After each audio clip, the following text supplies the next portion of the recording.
Lisa. I'm really looking forward to having a conversation with you today about story making in troubled times. As you know, I'm a teacher, educator and researcher working in the UK and internationally. We first met at the inaugural UKLA Initial Teacher in Education Conference in Camden, where you were presenting about story makers. Would you like to tell those listening about yourself and the Story Makers Company? Hi Jason, hello to everybody listening. Yes, my name is Lisa Stephenson and I'm the director of the Story Makers Company at Leeds Beckett University. I'm also a researcher, I'm a lecturer in initial teacher education, and I'm the course leader for an MA in creative learning at Leeds Beckett. And my passion, or my area of expertise, if we can call it that, is drama pedagogy. So I'm really interested in creative processes and learning through creativity. In 2017, I started the Story Makers Company, and the Story Makers Company really is a collective of teachers, researchers, artist educators, and we're really interested in using storying. We tend to particularly focusing on drama and creative writing processes to amplify the voice of marginalised groups. That's a lot of our work, but specifically about bringing creative learning to life as well in schools. So we're a collaborative. One of the things that we do is we work specifically with children. So we research with children. Children are often co-researchers on our projects. We're very interested in how storying processes can offer opportunities for children to develop a sense of agency. And I think that's what I was presenting about, was one project we were doing when we met at the inaugural conference, specifically about the links between drama and the opportunities for agentic learning. So that's Story Makers. And as I say, we've got lots of live projects going on. So sometimes our work is about articulating creative processes, working with children. Sometimes it's about working with schools, and sometimes it's about working with teachers. And drama, particularly drama processes, is also the focus of my PhD as well. Very good, very good. I remember actually our first conversation. I think I grabbed you at coffee break, and admitted that I got drama O level, you know, and so I thought I knew something about sort of drama. But I remember sort of saying to you that that for a long time, as a primary school teacher, as a primary phase practitioner, I always thought that drama was about pretending, and it wasn't until it was Dorothy Heathcote's of Mantle of the Expert came to Malvern to deliver a day's conference that I kind of realised that I kind of got the wrong end of the stick there. And yeah, do you want to say something about that? Yeah, absolutely, Jason. And I think much like you, in my early days as a primary school teacher, I was using drama in all sorts of different ways. And I think that one of the things that I would say around kind of drama for learning, that it is a different way of working in the classroom, isn't it? And definitely requires you to use a different set of lenses, and perhaps to even think about learning definitely in a different sort of way. And I think you've made a really interesting distinction there between pretending and being, and when you're pretending, perhaps you might be pretending to, because you are you're pretending to be somebody else in a particular story. And I think that one of the distinctions that's made by some of the later writings, particularly, as you said, Dorothy Heathcote, is that children need to have the opportunity to bring their own frames of reference into a drama experience. So they're almost living through it. And that makes it a really interesting way to work, because it offers opportunity for culturally relevant learning, and perhaps for culturally appropriate learning, because children can bring their lived experience into story worlds.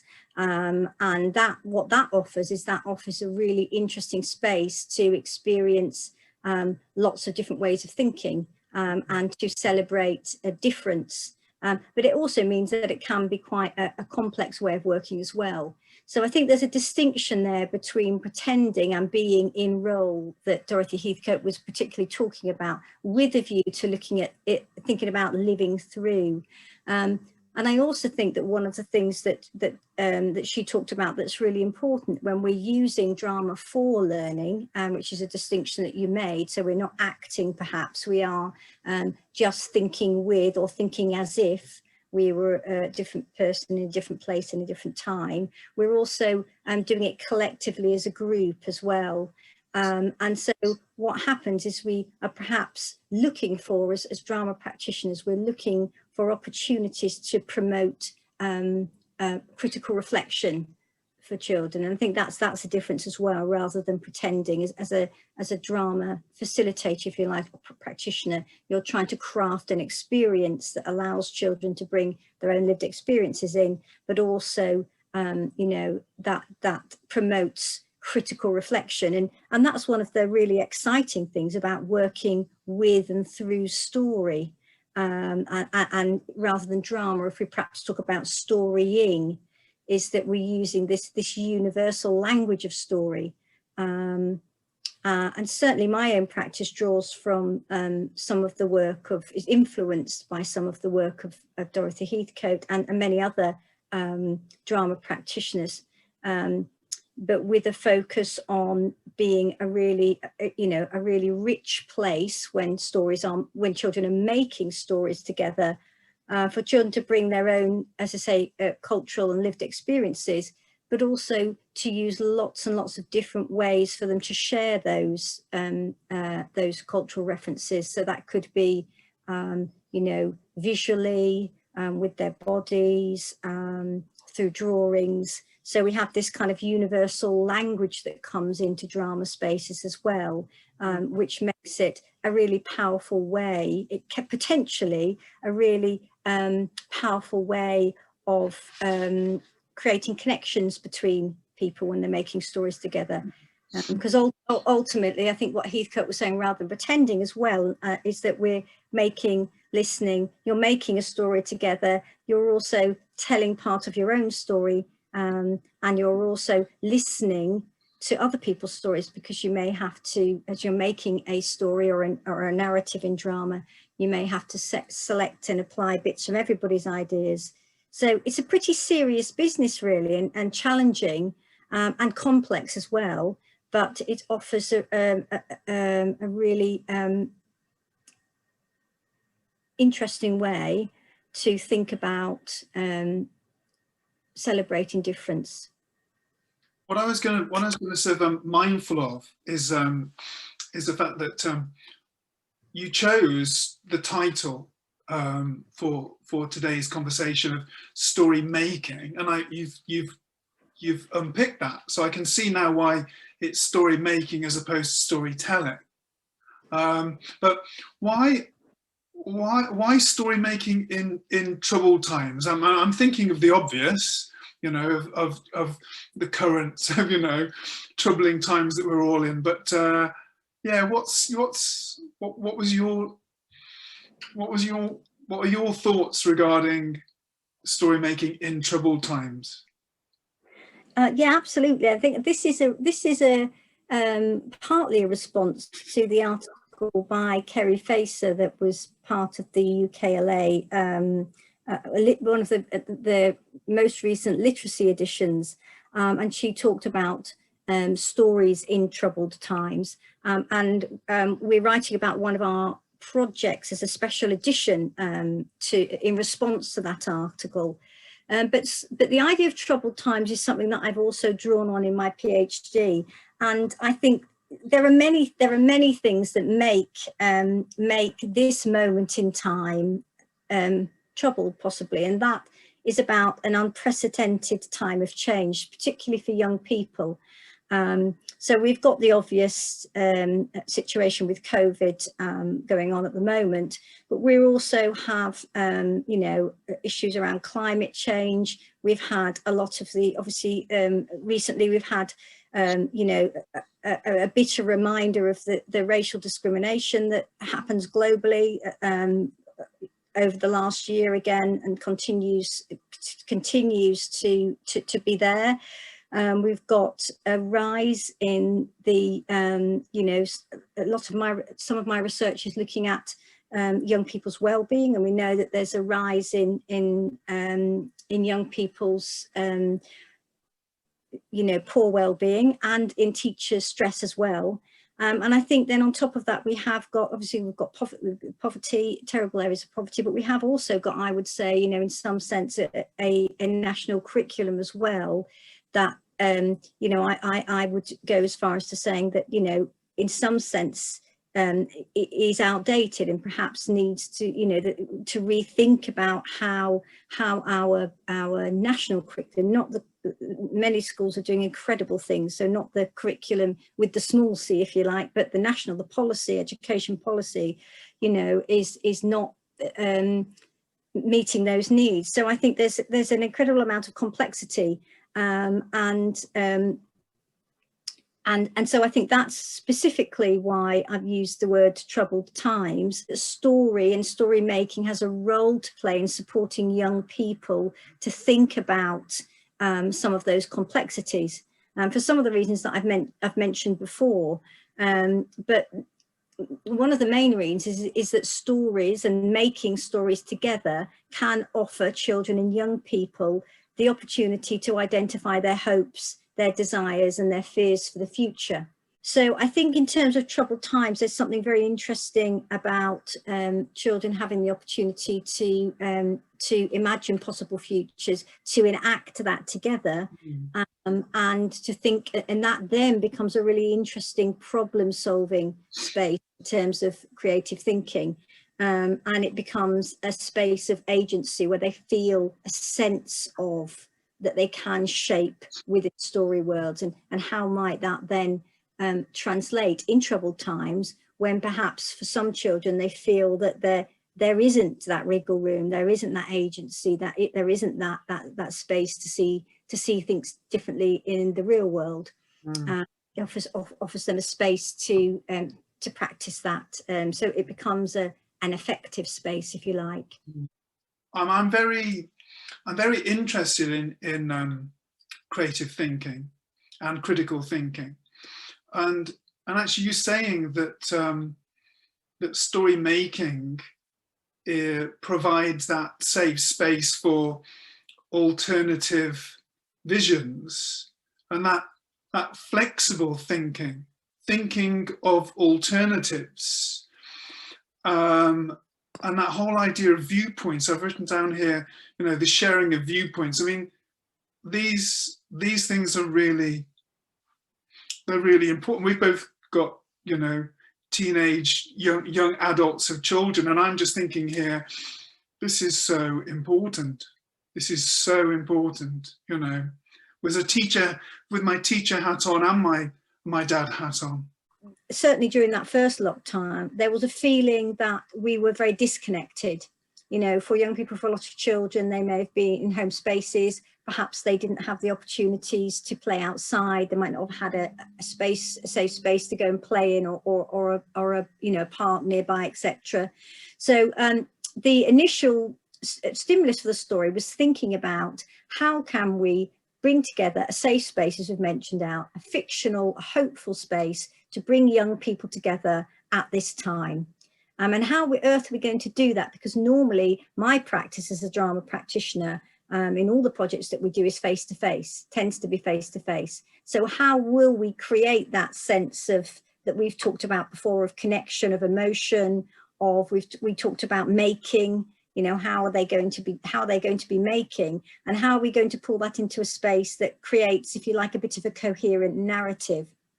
And so Reimagining Home was born, and it was created with 6 artists, and it ran for 3 weeks online. We used Padlet as a kind of holding space. We used Padlet particularly because we wanted children to be able to come into the story. We wanted them to be able to upload things they were making at home, and we wanted them to be able to respond to each other's stories. So again, the heart of my practice, and obviously a lot of other arts practitioners who work in this way, is that it needs to be interactive. And it needs to be aesthetic, it needs to be dialogic, so it needs to allow all these opportunities for engagement and interaction, so children feel as if they are thinking with, as we said before, and that's what we wanted to create, a sense of thinking with. So that was one of our challenges. And the second thing is that I was interested in trying to create, if you like, an emotional landscape. So one of the things that we do think about often in the work as teacher educators is how can we frame it? Can we create an experience that protects children into emotion, that feels exciting and fun, but at the same time, you know, is a space where we are, you know, dealing with complex issues, and that's part of the craft of the educator as well. So I was initially having a conversation with Howell Roberts, and Howell and I talked about how we might use teacher in role as a way to give the story some kind of structure. And that's what we did. We came up with the idea of 2 researchers, Howell and myself, who were living in a future world. So not our world, well, it is Earth, but it's Earth in the future. And we called Earth in the Future Anxie, hence the name Reimagining Home, but Saving Anxie was the name of the story.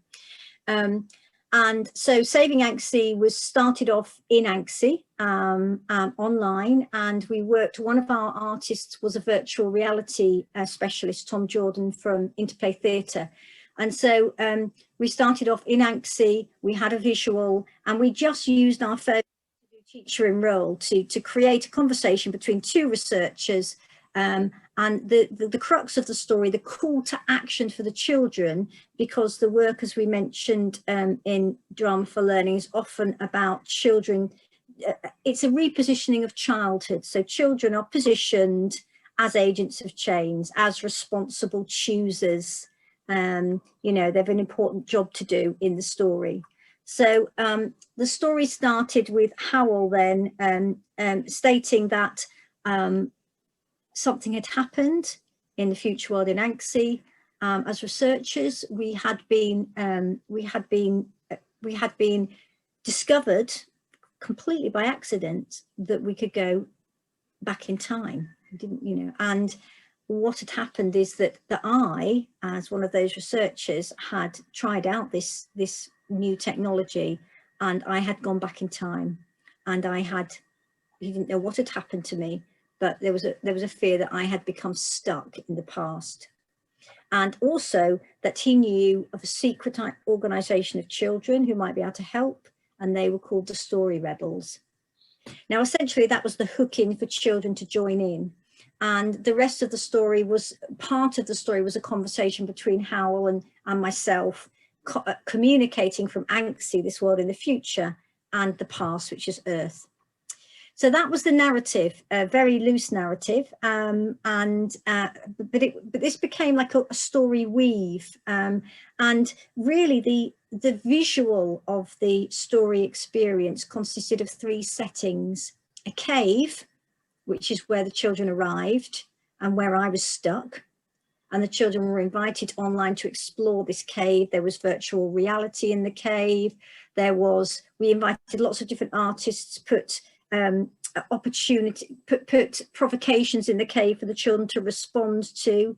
And again, what we tried to do is to look at opportunities for children and young people to make offline as well. That was really important to us in terms of the story making. So, for example, there was a provocation from Vicky Sorka from Chol Theatre to make a cave, and Vicky uploaded a video of herself actually physically making a cave in a bedroom, and then invited children to respond to that. So that was just one of many provocations. We also had 2 museums involved, so the cave was littered with objects. So we went from the cave, and then there was an exploration of the cave, which children just responded to. And you were in the cave. We'll have to come to that in a minute, because there were adults involved in this, children, and it became this really interesting space where there was a call to action, which was to look for Lisa, who was stuck in the past, but actually it became a space of exploration, a space of discovery, and children could come together with a common aim, which is what's really interesting about working in drama worlds. There's always differences celebrated, but there's always this common call for action, and children are the people to do it. So they're empowered within these story worlds. It's not about the teachers taking charge. Just the children normally always lead the story worlds in our work at Storymakers, and certainly that was the case in people like Dorothy Heathcote's work. So there's the repositioning of power.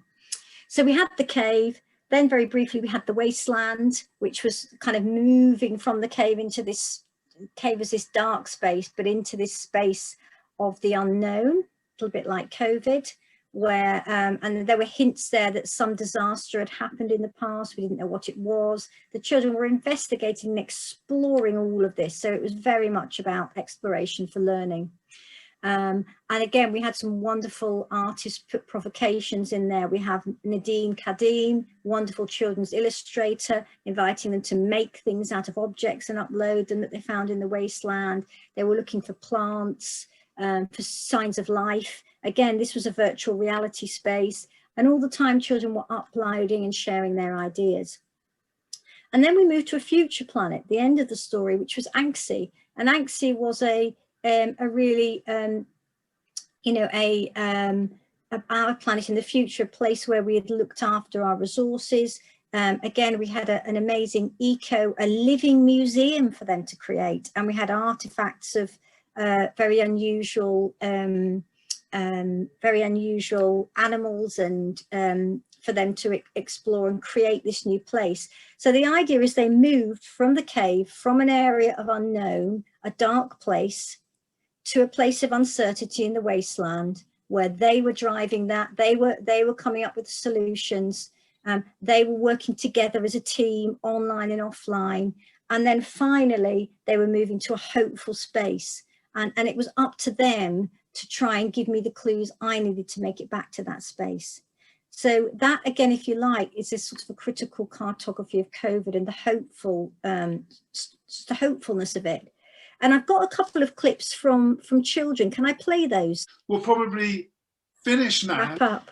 We'll probably finish now with some of those sort of clips. So so I'm going to say thank you so much for always inspiring me, and yeah, it's been brilliant, really, really good. So thank you. So yeah, I think we'll finish with some of the actual story making. The cave is there.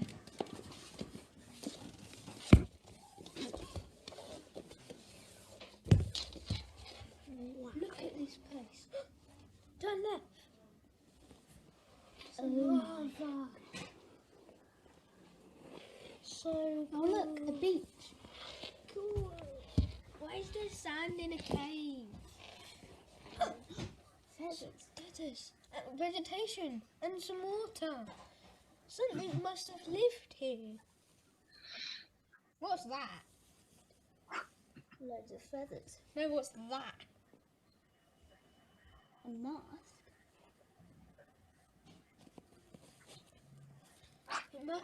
It must be something must have been wearing it here. What's someone? Look, a fossil. What is that? Look, it's a tree. Look.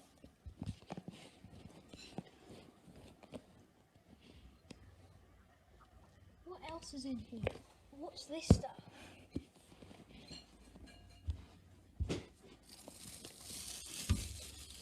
It's all bubbly. And You can see right through it. This is amazing stuff.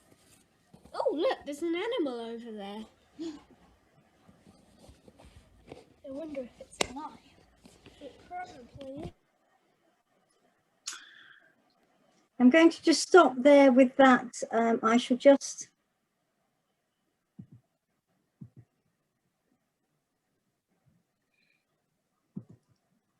stop that, and then I'll share the last clip to finish with from another child reflecting on the experience. I think what that perhaps just illustrates is the power of the imagination. And we've talked about that idea of reimagining. Even the COVID mask that's in there becomes something else. So there's a feeling that through that the present situation, the complexity of the troubled times is being transformed into something else. And I think that's the power of reimagining through stories. I'm going to be presenting at the UKLA conference about this particular project as well, and also my PhD, and also I've got three, actually I think I've got 3 presentations, and also about our Storymakers Press, where we co-create stories with children based on working in this way.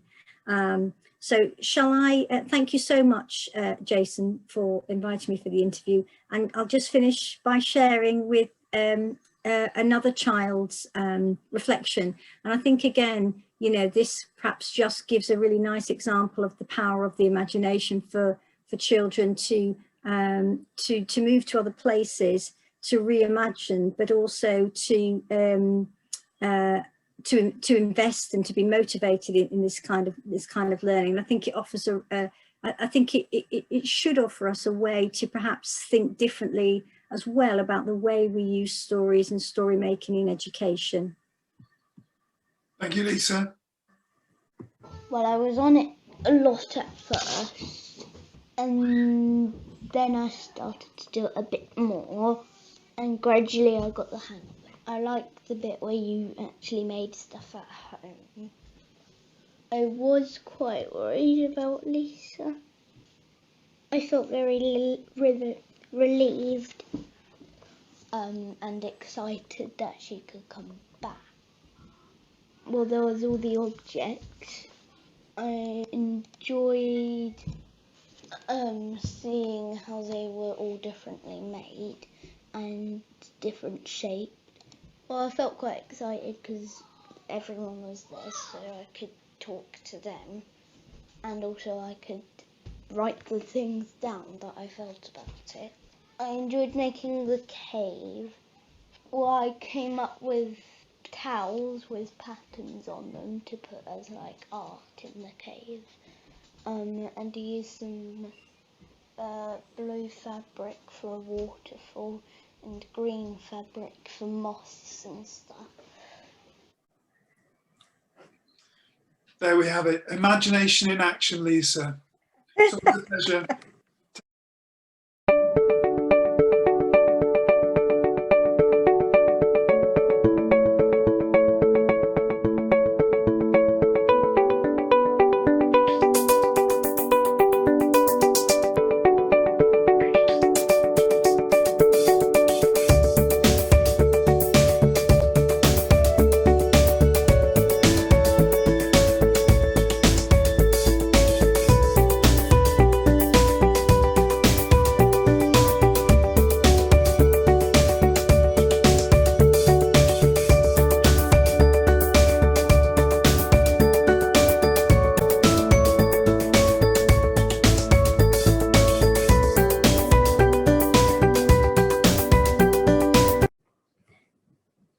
There is a question, Jason, that did come up. I can see two questions in the chats there. There was one from about, there's one I can see about starting the practice in the classroom. And there was another question about using these, this sort of work with children, particularly with disability, I think. Those are two questions that came up. So I don't know where you want to start, which one you'd like to start with. Well, I think I think actually what resonates with both of those questions for me and relating to the fact that both of us work with teachers and trainees of teachers, that it's how do you keep something simple? You know, life is busy in the classroom. I know so I'm hoping that you know, that you'll be able to explain how if you didn't have a lot of time, how might you even start this or dip your toe? Well, I'd say one of the core things, and this perhaps hopefully would respond to the question as well about thinking about disability as well. But one of the really, I guess, important things about this working in this way, if we strip it right back, is that it gives a space to use oracy and talk for learning, learning through talk. But talk isn't just spoken. It's not just about spoken language when we're working in these story worlds. It's about bringing in emotional context, which the drama does, because actually there's a heightened sense of emotion because children are called to action, and it brings together so the emotional and the physical, because we're doing things, and that doesn't. If children are restricted physically, that could be. I think it's just. You know, thinking as if they're another character means that they're embodying that sense of physicality. You know, it's happening to me, or let me put myself in that person's shoes. And we're also drawing emotionally and cognitively. So we're thinking about oracy in a different way. We're encompassing all those different strands, if you like, of emotional, physical, language, and cognitive. And so children can be drawing their ideas, they can be making them physically together, they could be, it's very, very collaborative and individual. And so I think that is a really good starting point, perhaps just thinking about how you might take a story that you think is interesting and you'd like to explore between the lines, and like to think about it from a different angle. And then, you know, using some very simple, perhaps drama techniques. Maybe it's just you know, a frozen image of a moment from that story that children would work on collaboratively and think outside the box of the story narrative that they've been given. It could be just a picture that they explore. And if they're restricted physically, they could do that just by drawing together on one big, you know, on one big piece of paper, or having someone draw for them. I think that it's about stripping things right back. So what is the essence of this way of working? The essence is we are giving we're paying attention to oracy in that way. We're not working with children where there's a set textbook answer, or there's a right way of working or a wrong way of working. We're saying, let's take this moment. Let's imagine that we're there at another place at another time, and let's think of all sorts of different ways where we can explore what might have happened in this moment, and that would just be a starting point. Even having a go at it with children, working in that way.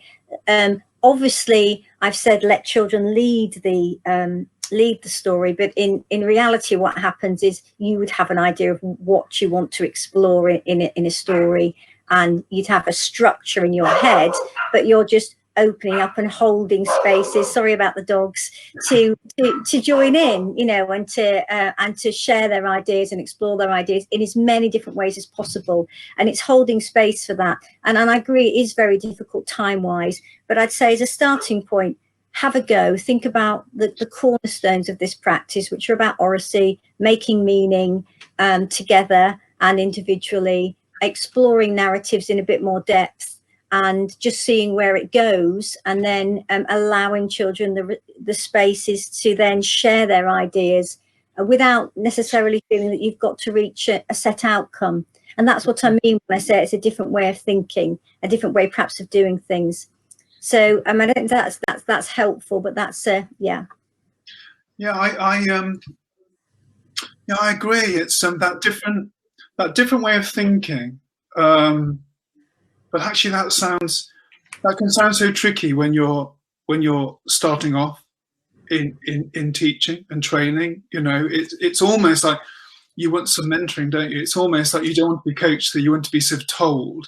But I think for me, listening sort of to you, is that you use the word agency, and I think the word agency is actually quite a tricky concept, you know. And so for me, agency, I try and explain to students, is that it's about having legs. You know, you said like an agent of change is that you're able to you know, you're able to be actually sort of do something, you know, sort of empowered.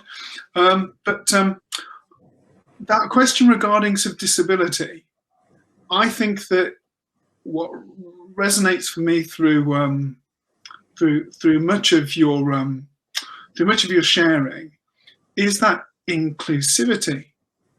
And so, yeah, do you want to talk to inclusivity? Yeah, I mean, the two things, a few different things there. Thanks, Jason. First of all, just there's a question in the chat. We do have, I can put in the chat in a minute, Storymakers website, storymakers.com, and we do create with our resources booklets that break down the ways that we work drama for learning. We have some guides, some teachers' guides into step by step, and we also do lots of events and CPD as well, and you know, are sharing practice constantly. So do have a look at the Storymakers website, and also I can put, I'm sure the Twitter links will be shared at the end, and have a look at the things that we're doing. And obviously we write research papers as well. So the main aim of Storymakers is to disseminate the work and to support teachers. So I think that's kind of one thing I'd like to say. So in terms of the response, Jason, to that, yeah, I think agency is a tricky word, isn't it? I mean, and perhaps thinking about the word empowerment is another way of thinking about that. You know, in a very small way, if children have the opportunity to act and feel like in story worlds they're making decisions and working collectively and together, there is that sense that everybody has something to contribute. And that's quite difficult when children are working in groups, because they will fall out and they all will perhaps want their idea, and so part of the work in terms of oracy again is how they negotiate those spaces. How do they come up with the next point of the story or a moment from the story in a way, you know, if they've got to come up with one moment in the story, how do they put all their ideas together and then share it with everybody else? So you know, they're drafting and editing and redrafting, but that is difficult, and so it's a challenging learning space. But what happens when children get used to working in that way is that everybody feels like what they have to say is listened to, and there's almost those are the rules of working in that way. There's you know, that there is what I might call responsibility.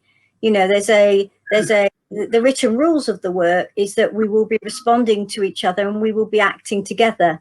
And I guess that, if you like, is the learning, this idea of responsibility. And once children very quickly, I was certainly worked recently for 18 months with a group of children weekly in a school for my PhD, who hadn't particularly worked in this way before, and they found it very challenging at some times in the beginning. But by the end, they became very efficient negotiators. Everybody was listened to. And so going back to your point, Jason, then there is this feeling that children get that they're part of something, that they are driving it, even though actually, in fact, as a teacher or a practitioner, you know these are the points you're going to take it to, but you're holding spaces in between for children to work in this way. And that's where all this amazing learning is happening, this different, you know, this creativity and innovation and listening and negotiating and responding. And so when we interview children, because a lot of our work is the research in this area, they do say things like they feel like, I'll give you some quotes from children that I can think of. I feel like I can be my unique self, one child said to me, and that was a child with extreme physical disabilities in the group.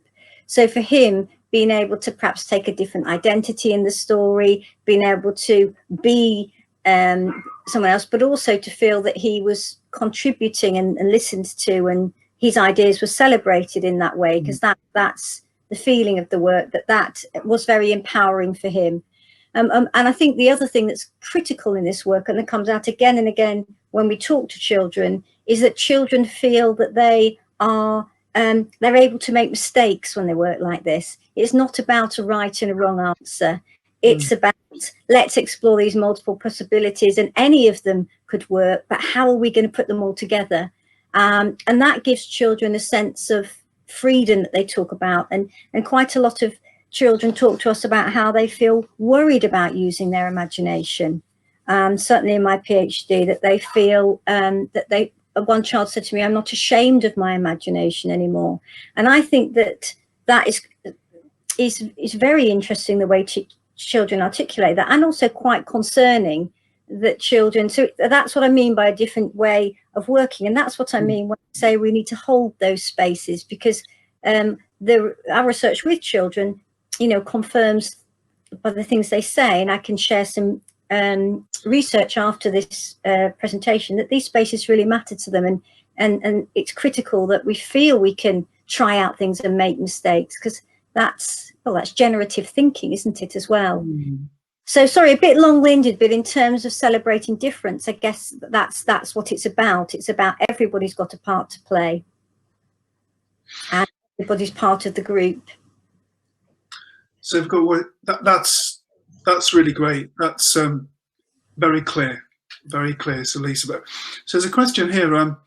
Are there any tips on providing support if sensitive issues are raised through drama? I mean, John, I've something I've just picked up, or sort of tuned into, is that when you've sort of talked about responsible choosers, and then you've just said then response and ability, so able to respond, and I've just got this memory of actually, again, I think in that first time we met, with that idea that drama isn't just it's not a free-for-all.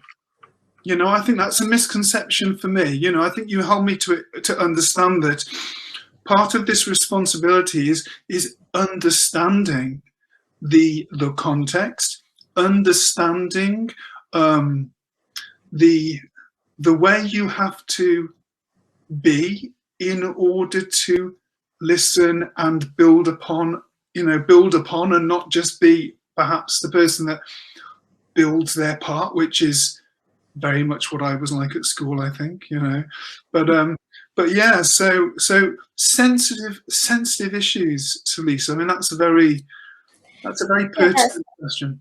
It's a very pertinent question, and I'd say that with much of the work, because you are opening spaces for children to bring them, you're in terms of a view of creativity, what my particular, and this is just my particular lens, is thinking about encouraging children to be open to possibility, to be open to multiple viewpoints, to think about being a state of opening to the unknown, I guess, and that would seem really important as we move forward.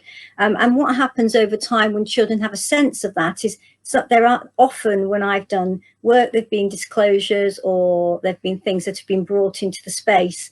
And again, that is the the craft of the artist educator, or seeing one of the the many roles that that we have to play as teachers. So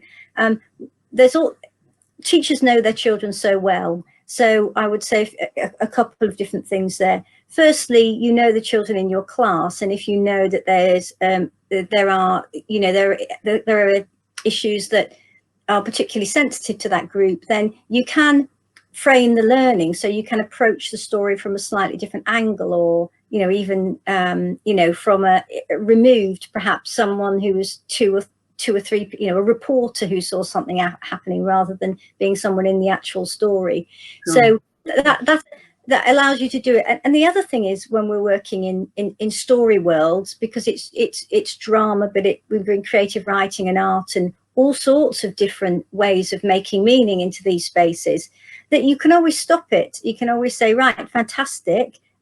We've got some really great ideas. Let's come out of the story now and let's think about a moment. And you could then choose a different moment from the story and perhaps come out of the story world and discuss that as a class, and perhaps do some work, in a different area, and then come back to it. And perhaps then, obviously, in terms of sensitive issues, to if it's appropriate, to follow your own safeguarding procedures, if that's appropriate. You don't have to stay in the world. Equally, some of the things that we do address through the work, like sort of loneliness and certainly in our Storymakers Press work, we are looking at difficult issues through drama, but it's done in a way that is protecting children. So I think it's very much about how you frame it, but you can always stop it. I'm not sure if that really answers in terms of framing it, because that sounds quite technical, but I think perhaps have a look at some of the examples, so you could you could turn it into a positive. So I'll give you a quick example. I did a drama with a group of children, and we were exploring a wasteland that was near to the school, a fictional wasteland, and children were asked to place things on the wasteland, to draw them, things that they thought might exist in that wasteland. And this was with year 3 or 4 children, and some children drew knives, and there was references to drugs, and they would put into the space. Now, obviously, for the teacher, she was quite shocked, and that I wouldn't dismiss those, but would say, gosh, we'll come back to that later. That's something we really need to think about, but let's think about the things that we'd like in the space now. And so it's able to move it on, but not to stop children from putting things that they need to in that space. So it's the professional imagination, it's the professional craft of the artist educator, and also protecting any other children who may be in that space, but not shying away from them as well, because one of the things, and again, that's a balance. So I hope that answers the question, because I absolutely think it is and also these spaces mustn't always be spaces just to address, difficult issues, or certainly a lot of our work in our story work is about, children being able to act and to move in those spaces. So with the wasteland, we created a new space, and children populated it with their ideas. They catered a garden of sanctuary. They put all of the things they wanted in there, and they were thinking as if they were designers. And and they wanted to put statues in there. They did that in art. So that became a very positive space, but did put sensitive issues in there. So I think that. Yeah. I mean, that sounds. It is tricky, isn't it? And I've taught in early years, and the imagination. There is a responsibility with allowing a freedom of imagination, of how to listen. I think it's the word professional that you use then, is that, and I suppose that's one of the things that as you become, as you have more opportunities as a teacher to field questions, you become more confident in accepting that there might be issues that arise that are sensitive, perhaps. So, I suppose bravery, a sense of bravery, but knowing professionally how to respond. But I think what you said there, which is really important, is that that sense of saying to the children that it will be sort of discussed or addressed in some way at another time. And so I'm looking. Here we go. We've got I was going to say, this is a useful question to consider. So how could children present their story making? We've got here, if children weren't too sure about how to present their work, how much input or guidance would you give them? I'm asked that a lot. I'm asked that a lot by trainee teachers. They're never quite sure about the modeling, scaffolding, you know. So yeah, what would you say to that?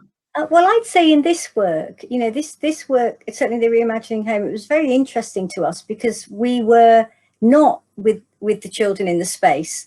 And initially we were, even as artist educators who work like this, and I think, and I've been a primary teacher for a long time myself in primary school. So I know that feeling that it feels a bit like you're taking a risk, but that's really important. But I think one of the things for the work that we were doing is that we couldn't do that. You know, we couldn't give children any tips about how to do that. And they were perfectly competent taking those videos by themselves, about uploading them. They were excited about them. They were clearly viewing each other's and comparing and contrasting. And I think it's one of the things that they had a feeling of just doing it by themselves. So in this work, you know, there's always an opportunity to take what children do in story worlds and, you know, up level it and turn it into something very polished. But if the emphasis is on children exploring and making and doing and feeling, having a go and doing it themselves, you know, they did all of that by themselves. And I think, you know, we're thinking, you know, children are perfectly competent a lot of the time at just being independent and doing these things. And what we're focusing on as artist educators is, gosh, what are the points where I need to move it forward? So I think now that was in home space, in the classroom, you know, and also what we did what we did do in the Reimagining Home is we did give them an example. So I guess playing around with things so they actually know how to use the equipment. But in terms of actually making the videos, I'd say we can learn so much from children sometimes just by sitting back, and we don't get the opportunities to do that a lot in classrooms, certainly not so much in the, you know, in the early years. It's good practice, but certainly in upper key stage 2, it's very difficult, isn't it, to find time to just observe what children do. And it's fascinating for us to learn from children that, you know, we are not children, we are adults. And so we can learn a lot about childhood from children and the way that they independently imagine and create. And so these were free imaginative spaces. And so in this context, we didn't give any apart from an example, so that children weren't, you know, had a starting point. So, you know, I mean, I'd say have a go at that and see how they use the technology. Obviously, they're much more technology savvy than us.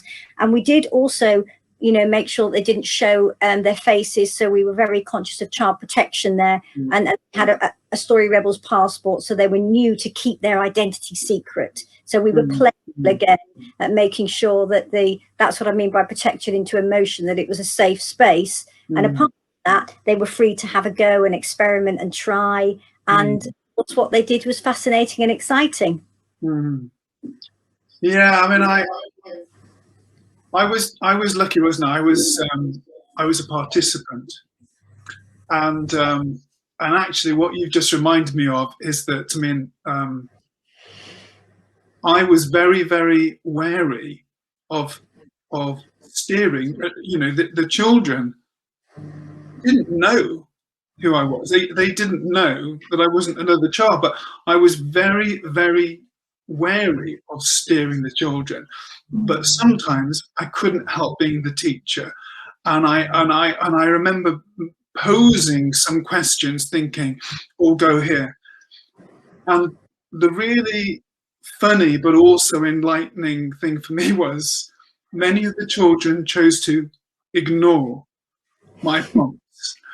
And actually amongst each other I would say, no, I don't, I don't want to go there. And their ideas were better.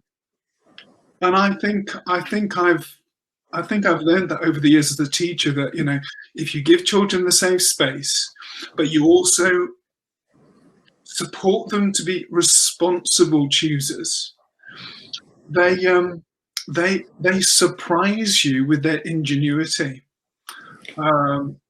exploring possibilities. I think that's what makes a teacher professional.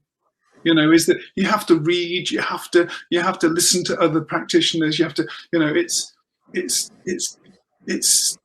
it can be simple, but actually, I think there's a lot of discussion around different ways, you know, and I think that's what you've clearly shown, is that there are different ways in, you know. I think it's a balance, isn't it? I mean, I think it's always a balance. This work is a conversation between teacher and learner. It's dialogic, and there needs to be guidance, as you said, but it also needs to have spaces for children's free ideas to emerge as well. And it's a balance, and it's a craft, but it can offer us new possibilities, and often it can offer us ways to bring the curriculum to life in particular areas. So it's protecting these spaces and having a go.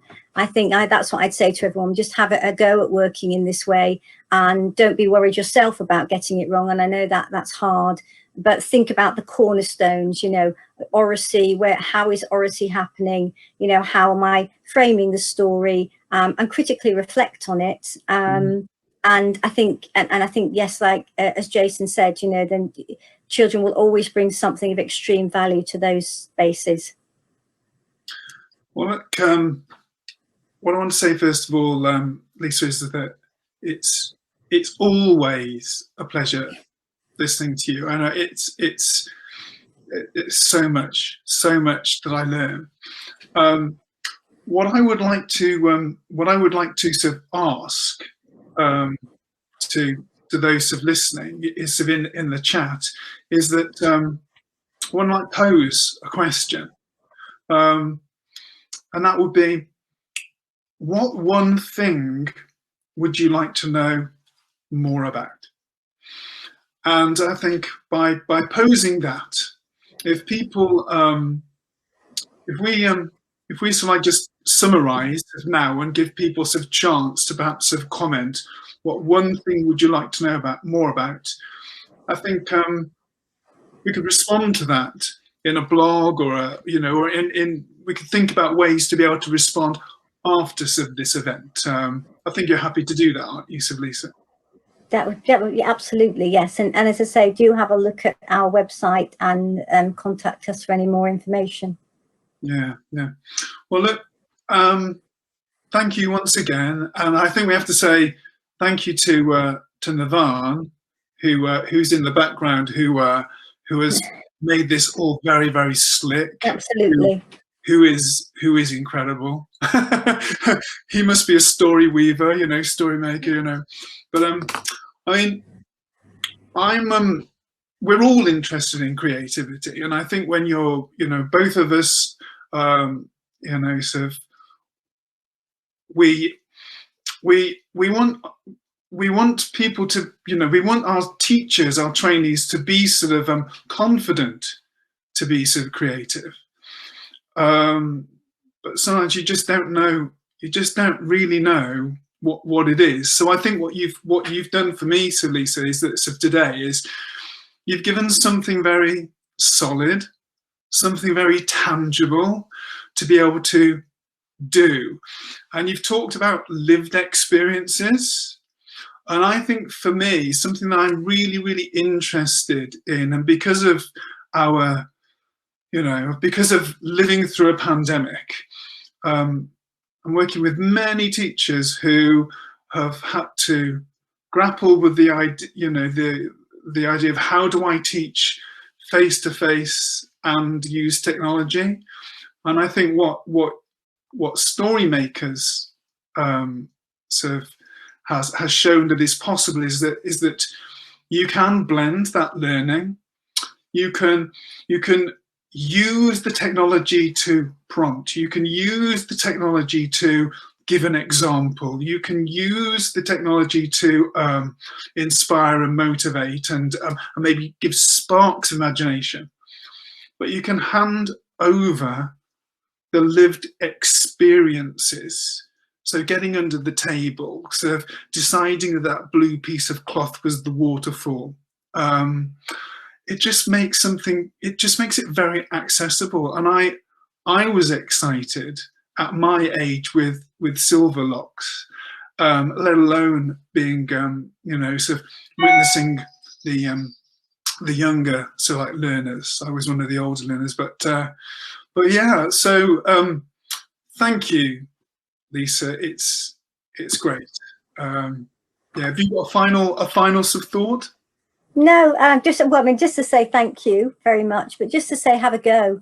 I think, you know, as we move forward, as we move, you know, into uncertain spaces with, you know, eco-climate and all of those sorts of complexities children have to face, the ability to be able to think flexibly and to work as a group and collaboratively and be open to new possibilities rather than always having this set way of being and this set outcome that we have to reach. And feeling anxious if you haven't got that. The ability to work in this way, I think, has much more far-reaching implications in terms of pedagogy, and that's something we're really exploring in detail as well. But for teachers listening, I just say, you know, have a go, work together, have a look at some of our practices, and just start really simply. Wise words.